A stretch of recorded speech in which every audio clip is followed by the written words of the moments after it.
Voilà. Et donc, on va éventuellement travailler sur ce genre d'image. On a un objet super net.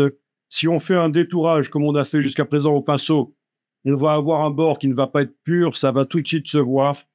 Et donc, le but est d'extraire la chose. Je dis pas qu'il faut faire sortir la madame. Quand je dis qu'il faut extraire la chose, ça veut dire extraire du décor la voiture. Et oui. Et on va utiliser les tracés vectoriels.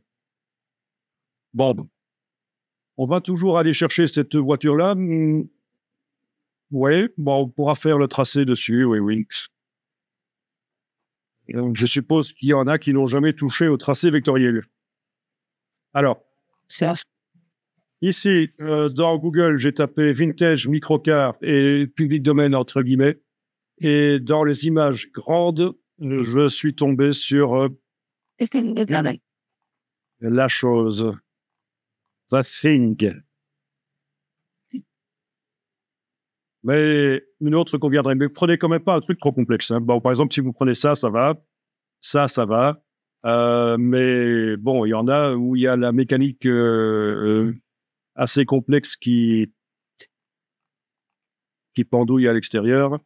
Donc, on va éviter.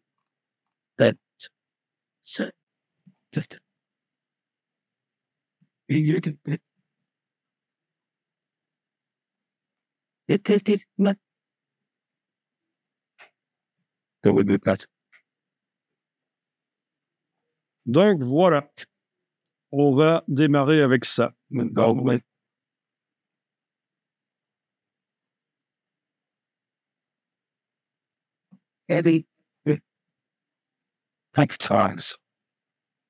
Bien.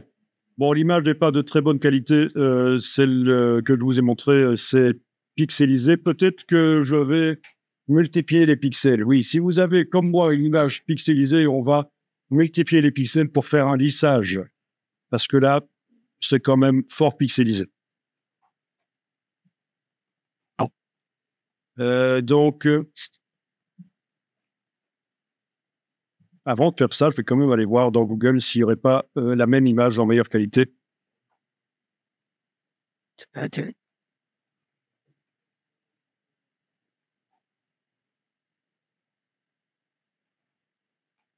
Non. Donc, menu image, taille de l'image. Je passe à 4 fois plus de pixels, 200%.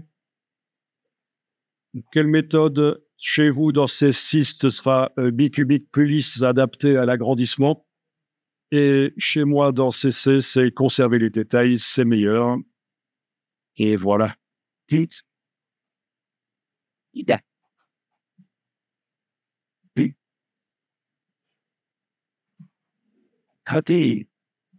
La madame rajeunit. Quand même, on peut admirer le travail de Photoshop quand même. Hein, quand on voit le avant et après, il y a quand même, au niveau des doigts notamment, je trouve ça assez extraordinaire que ça arrive à recréer quand même quelque chose de semblable, de vraisemblable. Voilà. Bon, évidemment, ça ne vaut pas des photos prises nettes dès le départ. Ceci dit, le problème de cette photo, c'est surtout que l'élément qui nous intéresse, c'est fort petit dans la photo. C'est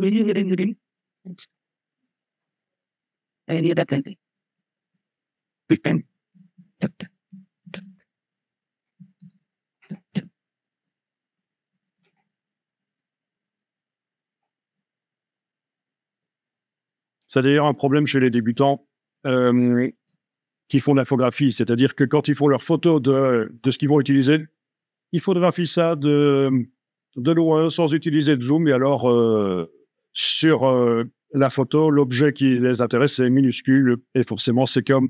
Ils ont un appareil photo peut-être de 20 mégapixels, mais c'est comme s'ils photographiaient avec un appareil photo de 2 mégapixels. Et le résultat est un peu foireux.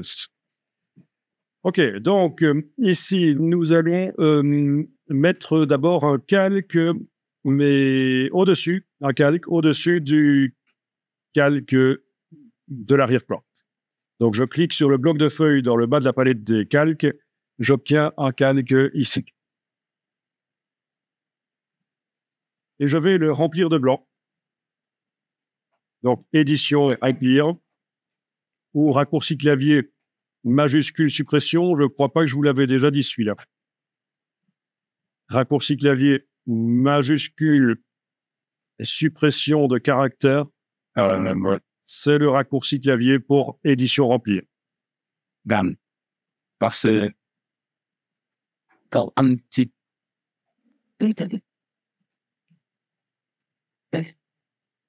Non. Voilà, et on peut diminuer l'opacité. Bon, il y a une autre technique qui consiste à mettre un calque de réglage de type niveau. Mais cette technique-ci fonctionne bien aussi. Donc, le but est d'affadir la photo de manière à faire un détourage, de manière à affadir, pardon. Oui, c'est affadir de manière à pouvoir faire un détourage plus facilement. Parce que les vecteurs, il faut bien les voir pendant qu'on les manipule.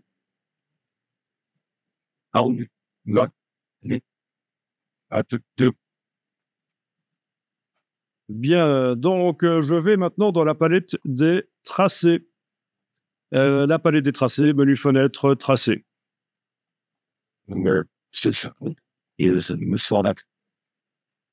Donc, dans la palette des tracés, il s'agit de tracés vectoriels, c'est-à-dire des tracés entre guillemets mathématiques. Je clique sur le bloc de feuilles, ça crée une vignette. Alors, les vignettes de la palette des tracés, c'est comme dans la palette des calques et la palette des couches, on peut déterminer, on peut changer leur dimension.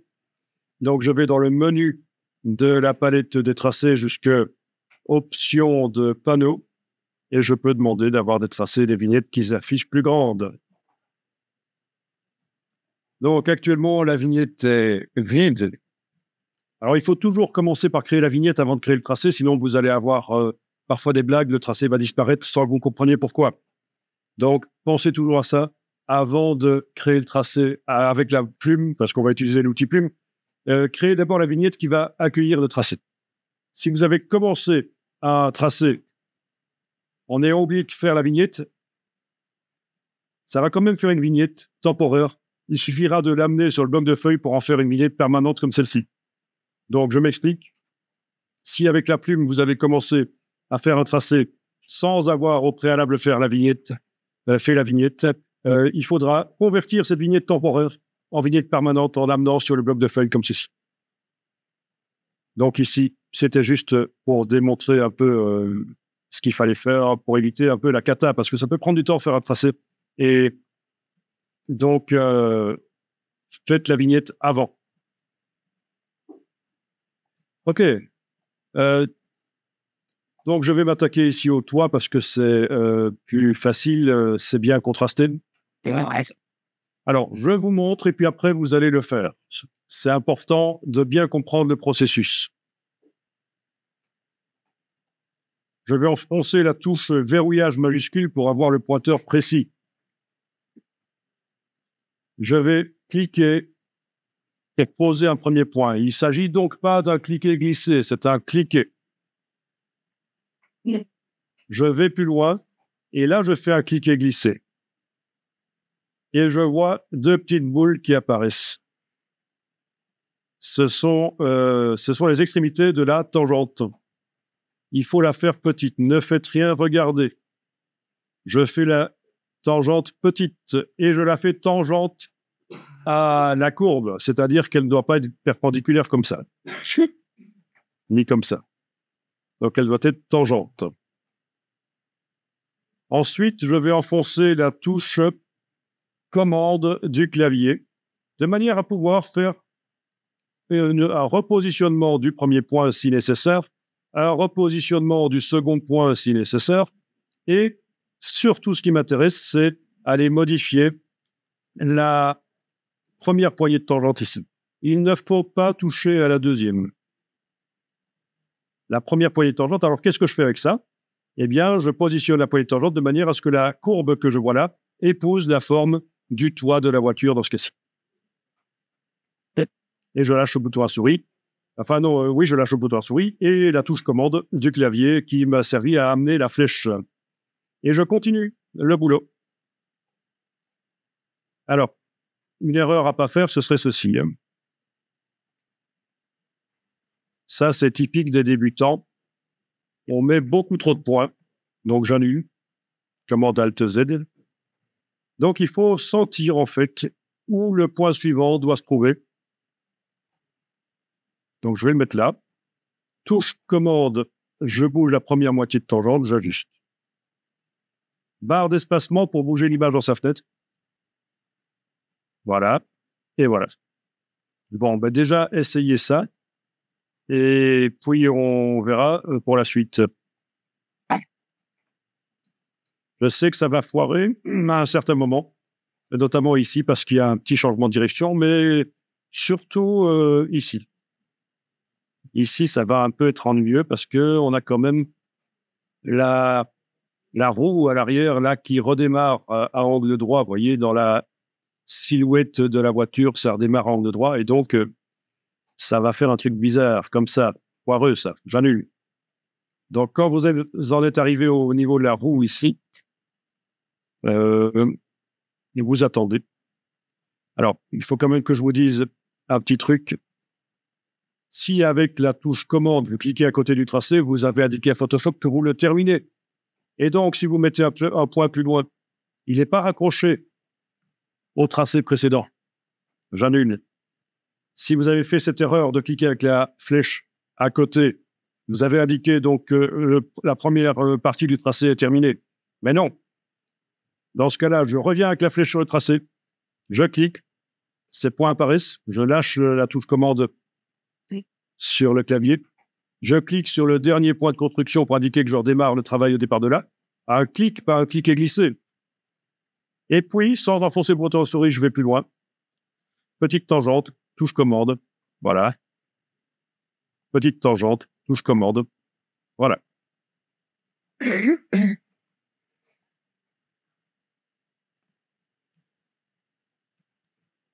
Donc voilà, je vous montre ce qu'il faut faire quand vous en êtes arrivé à un endroit de la carrosserie, à un endroit de l'objet qui a un changement de direction.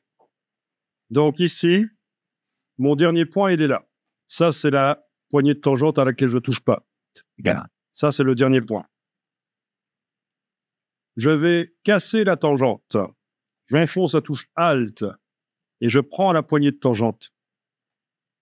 Oui, exceptionnellement, celle-là, je peux y toucher cette fois-ci. Je la redirige dans le sens où ça doit aller. Donc, pas par là. Pas par là non plus. Par là. Puis, je lâche la touche Alt et micro-tangente, touche commande, j'ajuste. Barre d'espacement pour bouger l'image dans sa fenêtre. Micro-tangente, touche commande, j'ajuste. Touche Alt, je casse la tangente. Je la dirige vers là où ça doit aller. Micro-tangente, touche commande, j'ajuste. Barre d'espacement pour bouger dans la fenêtre. Micro-tangente, touche commande, j'ajuste. Micro-tangente, touche commande, j'ajuste. Etc. Si on s'est gouré, on ira corriger après, si on s'est vraiment fort trompé à un certain moment. Ça peut arriver. Ah oui, il faut aussi faire commande Z pour annuler si on vient de faire une erreur. Alors là, touche Alt, je casse la tangente, je redirige. Micro-tangente, touche commande, j'ajuste. Il n'est pas interdit d'enlever l'œil en face du calque blanc, le temps de voir un peu à quoi on a affaire. Micro-tangente, touche commande, j'ajuste. Touche Alt. Voilà.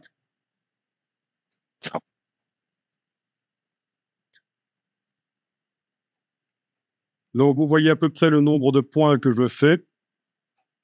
Il n'y en a pas trop. Si vous mettez trop de points, ça va faire un tracé grumeleux. Voilà. touche Alt, je redirige. Donc, ceci, c'est ce qu'on appelle du détourage.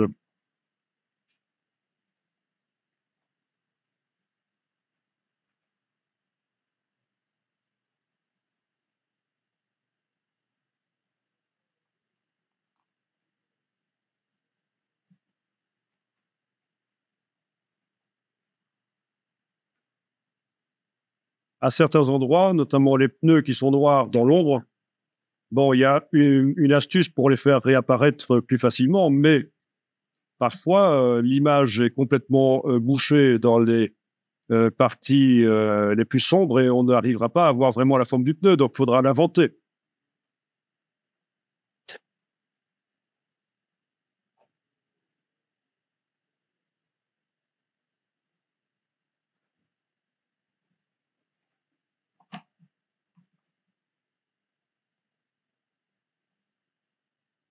Touche Alt. Ouais. Alors, il n'est pas interdit, pendant que vous faites ça, de temps en temps, enregistrer le fichier sur le disque dur. Comme ça, vous ne perdez pas tout si ça plante. Quoique, dans CC, il y a un système de récupération que vous n'avez pas dans C6. Un peu à la manière de InDesign. Il y a un enregistrement automatique.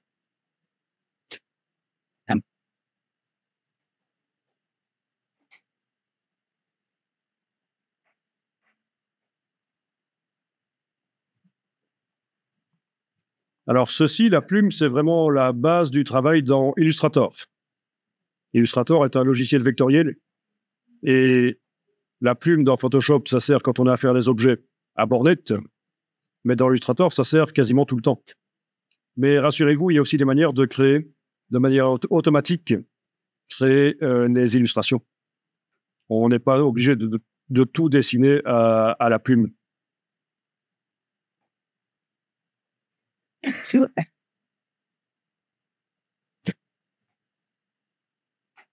Alors, suivant la dimension à laquelle l'objet sera utilisé, vous n'êtes pas obligé d'être toujours hyper précis. Je veux dire, si l'objet apparaîtra finalement petit dans votre composition, bien entendu, s'il y a des erreurs, c'est pas très grave. Maintenant, si c'est pour faire une publicité pour une voiture, il va apparaître en grand. Il y a intérêt à ce que ce soit bien fait.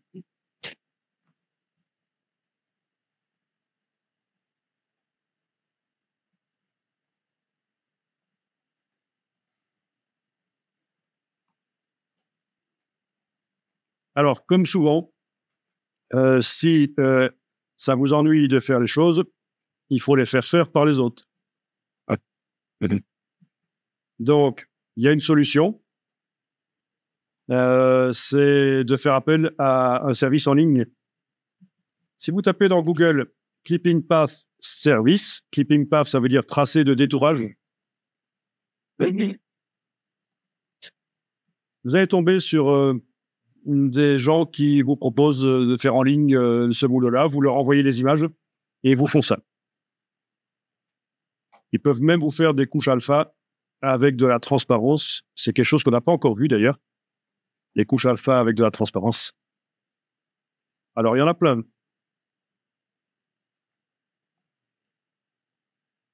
Bon, généralement, c'est situé c'est basé dans les pays en voie de développement, entre guillemets.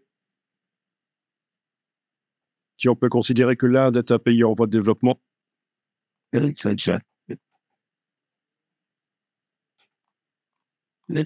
Et donc, les prix sont en fonction de la complexité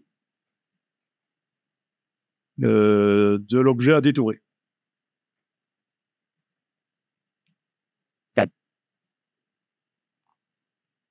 Maintenant, vous le faites vous-même aussi, c'est bien.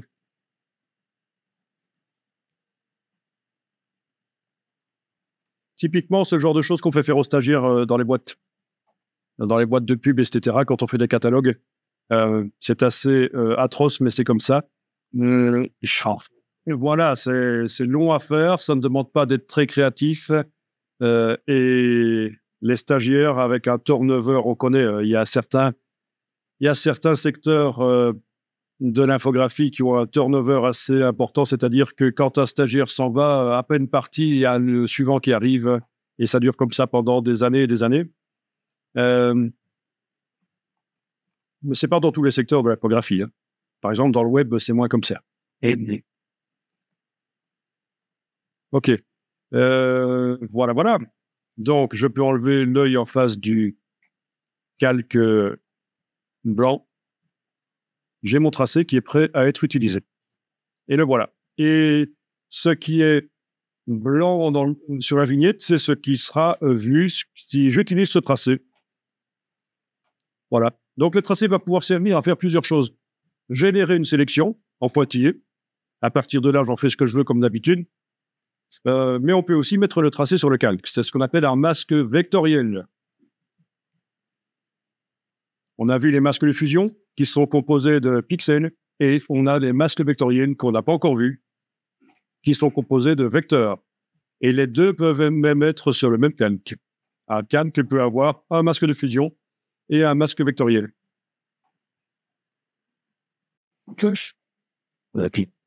Bien, donc ce qu'on va faire ici, c'est qu'on va transformer, on va mettre ce tracé. On va mettre ce tracé sur le calque d'arrière-plan pour que le décor disparaisse.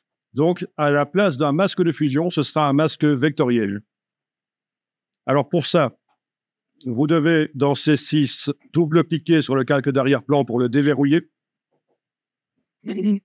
Et dans la palette des tracés, votre tracé doit être activé, c'est-à-dire que comme ça, il n'est pas activé.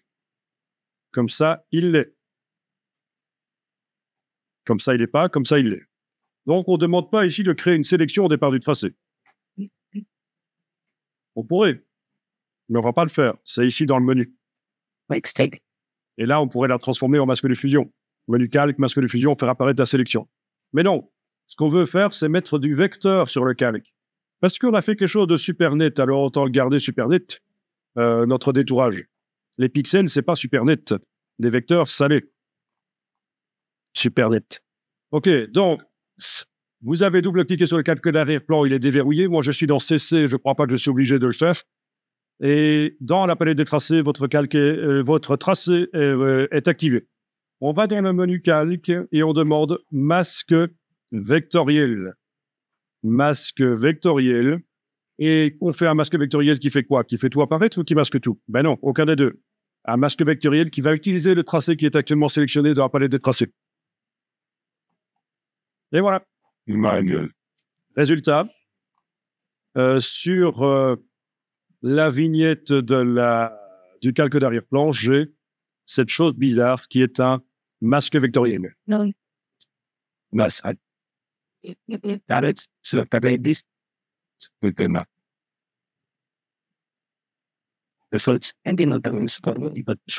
Alors, à partir de là, lorsqu'un calque qui contient un masque vectoriel est activé dans la palette de calque, quand on travaille sur lui, eh bien, le masque vectoriel apparaît dans la palette des tracés.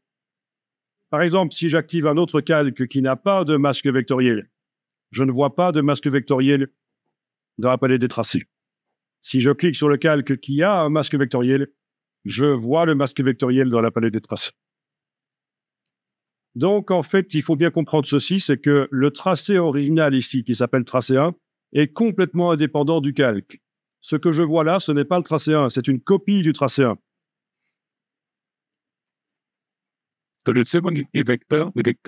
Oui, on va modifier les vecteurs. On va cliquer sur la vignette du masque vectoriel. Il est encadré. Et à partir de là, ça veut dire que je travaille sur lui dans la palette des tracés. Donc, en fait, il y a deux solutions. Soit je clique sur la vignette masque vectoriel dans la palette des tracés, soit je clique sur la vignette masque vectoriel dans la palette des calques. Et dans les deux cas, le tracé réapparaît. Et on va pouvoir, avec la flèche blanche qui se cache derrière la flèche noire, aller modifier la position de chaque point. Oui, parce que la flèche noire, ça sert à manipuler l'entièreté d'un tracé. Et si on veut manipuler des points, il faut y aller avec la flèche blanche. Voilà. Et on peut aller changer les choses. Par exemple, ici, je pense que pour la forme des roues, ce serait mieux si c'était un peu plus comme ceci. Et il faudra aller au tampon, dupliquer la forme du pneu, un peu comme on a fait avec la texture l'autre jour, pour remplacer les herbes. Bon, ça, c'est typique du genre de problème qu'on peut avoir.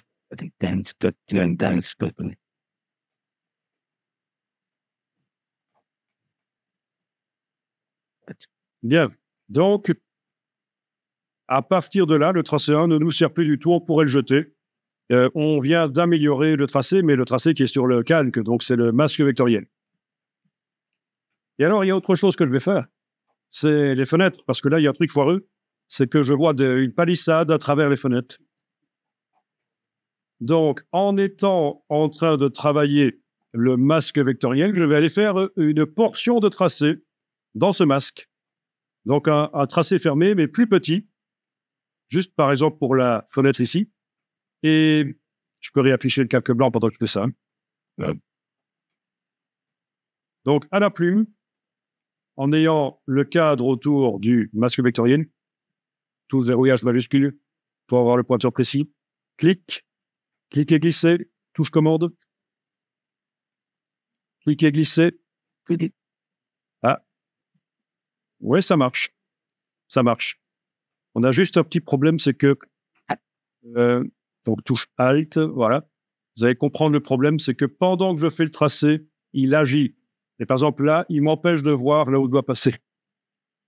Donc, c'est-à-dire que le tracé que je suis en train de mettre là dans le masque vectoriel, pendant que je crée, ben, il commence à masquer la photo. Et à un certain moment, il m'empêche de savoir où je dois passer. Donc, la solution, c'est de désactiver le masque pendant que je le travaille. Touche majuscule, comme un masque de fusion. Et là,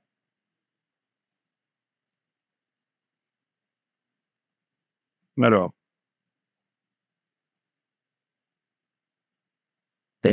désactiver le masque. Bien. Là. Pas de panique. Est-ce que c'est Photoshop CC qui me fait un truc bizarre? C'est bien possible. Chez vous, ça devrait marcher. Vous allez arriver à travailler le tracé sans qu'il agisse. Mais là, il me fait un truc bizarre, CC.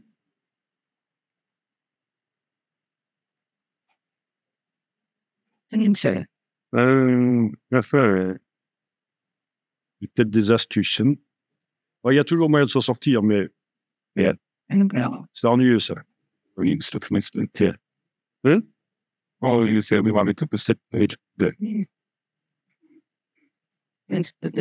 Donc, désactiver, mais il disparaît à ce moment-là, et ça, c'est pas normal. Ok. Bon, ben, je vais faire autrement. C'est quand même très ennuyeux, ça. Ok, on va faire comme ça. Je vais m'en sortir comme ça en attendant de comprendre ce qui se passe. C'est Photoshop CC 2014 et c'est un peu bizarre peut-être. Ils ont peut-être loupé un truc là, chez Adobe. Ok, donc je ne désactive pas avec la touche majuscule. Si ça marche chez vous, vous pouvez le faire, mais sinon, moi, je vais faire autre chose. Je vais temporairement dire que cette portion de tracé que je suis en train de créer ne fait pas un trou, parce qu'en fait, c'est réglé comme ça par défaut. Quand on crée une portion tracée au-dessus d'une autre, elle fait un trou. Mais je vais dire non, non, cette portion que je suis en train de travailler ne fait pas un trou, elle va ajouter. Voilà. Donc, à la place de exclure les formes se chevauchant, je vais choisir associer les formes. Et là, ma photo réapparaît. Il n'y a pas de problème. Donc, clic, voilà. Et oui, ça, c'est aussi quelque chose que vous allez apprécier. C'est au fur et à mesure que les versions arrivent, des petites choses bizarres, des bugs, on se demande parfois. OK. Et là, je vais dire la forme doit exclure. OK. Et ça fait un trou. Ouais. Donc, je vais recommencer pour une autre forme ici. Donc, je travaille sur le masque. Il est encadré. À la plume, je vais dessiner. Clic, clic. Là. Pendant que je suis en train de dessiner, ça enlève progressivement la photo. Ça m'ennuie. Donc, je vais aller dire ici que ça ne doit pas enlever, ça ne fait pas une exclusion, ça associe.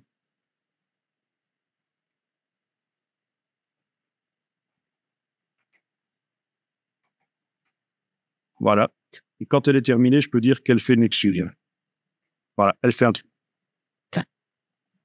Et voilà. Et quand j'emmènerai évidemment cette voiture vers un autre décor, on verra l'autre décor à travers les troncs. Mais il faudra recréer un faux pare-brise.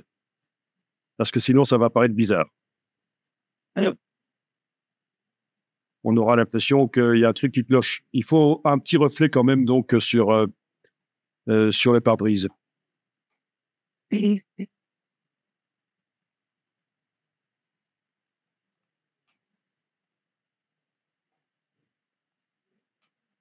Aïe.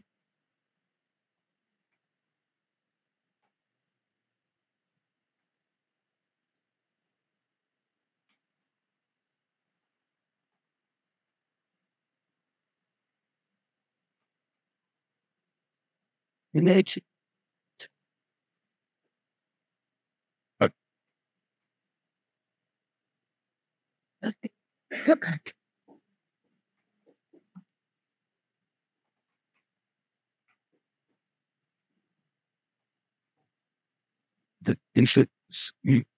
Ça marche? Donc ici, pour ceux qui se posent la question, je viens de faire plusieurs formes à la suite. Avec la touche commande, je les englobe pour les sélectionner.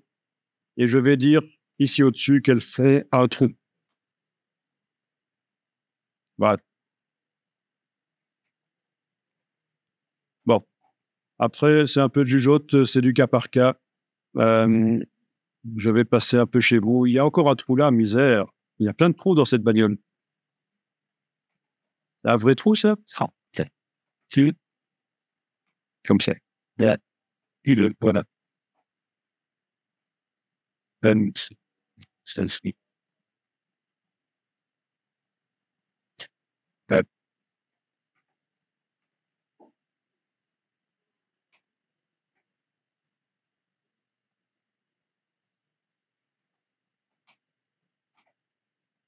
Voilà, les tracés vectoriels, c'est super important pour faire des détourages, pour extraire des objets qui sont à courbe pure.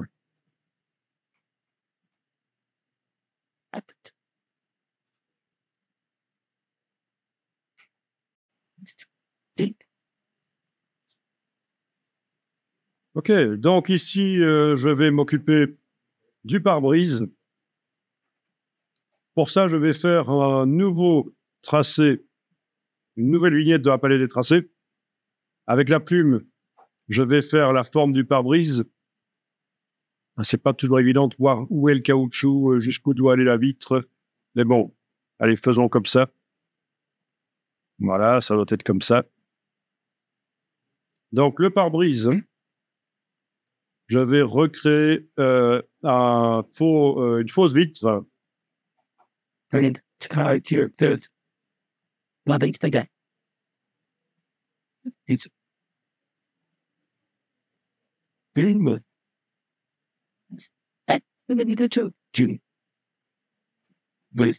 Voilà. Ça, c'est donc le tracé sur le pare-brise. Oui, tiens, j'ai pas affiché le calque blanc pendant que je le faisais. Mais donc, voilà, à peu près comme ça. Ah oui, on peut ajouter des points si on veut. Avec la plume, si on revient vers un tracé qui n'en a pas et qu'on clique, ça ajoute un point. Donc, on sait éventuellement en ajouter et aussi en enlever. Touche Alt. Non, pas touche Alt. Si je prends la plume et que je vais sur un point et que je clique, ça l'enlève. Donc, tout est possible. OK.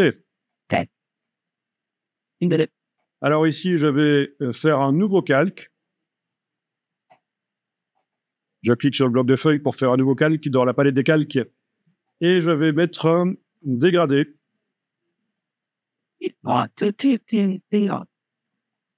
Voilà mon dégradé. Et je vais faire en sorte que le tracé actuellement sélectionné, actuellement activé dans la palette des tracés, devienne le masque de fusion du calque. C'est ce qu'on a fait tout à l'heure pour la voiture. C'est menu calque, masque vectoriel, tracé sélectionné. Menu calque, masque vectoriel, tracé sélectionné. OK.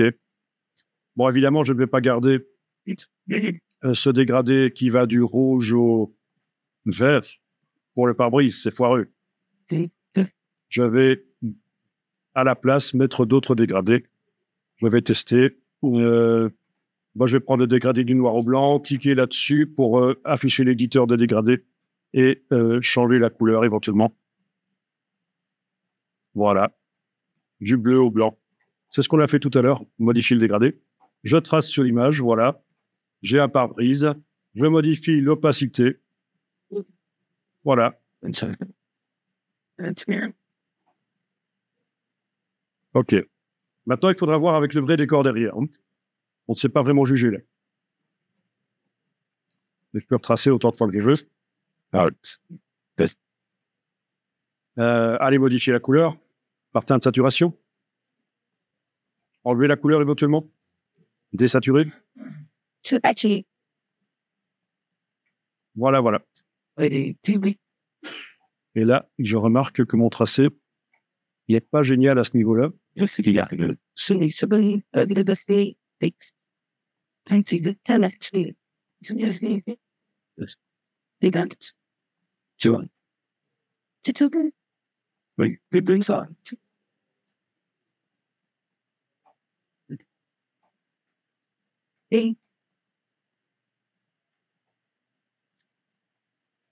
Enfin, voilà le principe, recréer des reflets. C'est vite fait. Au lieu de jouer avec des dégradés, je pourrais y aller au gros pinceau aussi. C'est pas un problème. On peut y aller au gros pinceau. Voilà.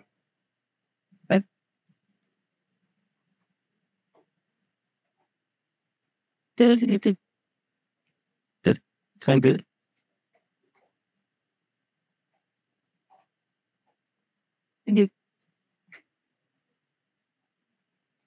The entity.